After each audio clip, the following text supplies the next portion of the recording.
There is a not-so-kind phrase about every market not missing a person with mental challenges. But one Judith Tanui sees these people in Eldoret differently. They are now part of her family, people to care about, and even though some are resistant to her intentions, she strives to give a hand, even when it's not wanted. Toe-to-toe with her husband, who works as a taxi driver, they distribute clothes to the needy. At this matatu stage, she wakes this woman up, shares the pleasantries, serves her breakfast, and to enhance the bonding, she shares in the snack. The conditions for the mentally ill are deplorable, and therefore Judith offers to give the lady a bath. The patient has some clean clothes for the day. I even went ahead and stole my husband's clothes without him knowing that this woman is engaging in some other responsibility in town. Nasikia uko fresh. And after the much-needed cleanup, she is changed, happier and with a sense of belonging. And it's time to return the favor.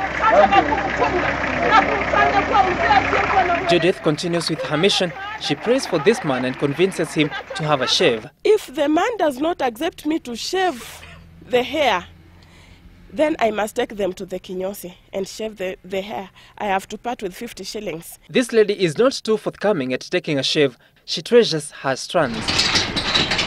For today, manicure will do. Her motivation into her mission is personal. She once was a patient of mental illness. If I had been sick for such a short time, indeed I was sick mentally. What about that person who has been sick for a long time? Does this person have a person that can really love him or her?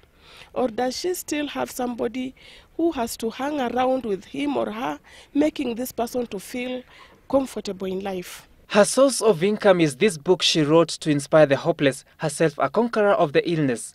She sells a copy at 500 shillings. She has to make do with the little she has for family and the extended family in town. It is always tough when we are cooking chapati and they ask me, Mama, sasa chapati zetu ni ngapi na utapeleka ngapi huko kwa watoto wetu wa huko town? Her biggest challenge, she says, is how to protect the female patients. When I get to these ladies, I found out that they have a different story. They tell me, Mami, usiku sikulala. What happened? Vijana walinusumbua. And I say, my God. And the girl looks very tired. She doesn't even want to walk. So the girl tells me, Mama, mimi usiku nilichokozwa na chokora. And I'm now, God, what do I do in this case? So you find that the girls are being used in a way that is quite painful because they are forced into sex at night. Her husband is her pillar.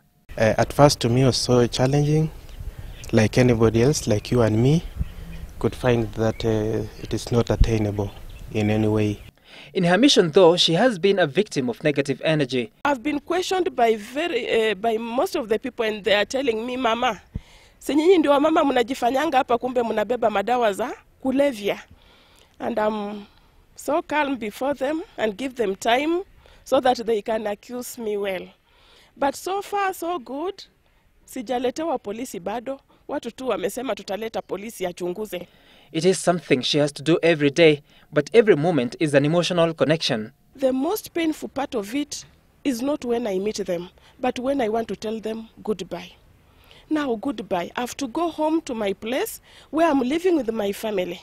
My children are under my care. What about these other children that the Lord you've given me? Now, what am I supposed to do for them? And I leave them out to sleep in that cold night. To those who know Judith and her work with the mentally ill, they now appreciate the value of her contribution. Tangu huyu mama akuja aanze kumuosha, ndio amekuwa msafi, hata anakuja akisimama penye tunahusia, hakuna mtu mwenye anasema toeni huyu msichana. Tungepata watu 10 ama zaidi ya hiyo kwa hii kaunti yetu, tungeona hata manufaa kabisa kwa hao watu wanaitanga machokora hivi. While these patients might never watch this story, Judith Tanui is a testimony of touching experiences that teach the human folk lessons and leaves survivors with the option of forgetting or impacting other people's lives. Sam Kituku, Citizen Weekend.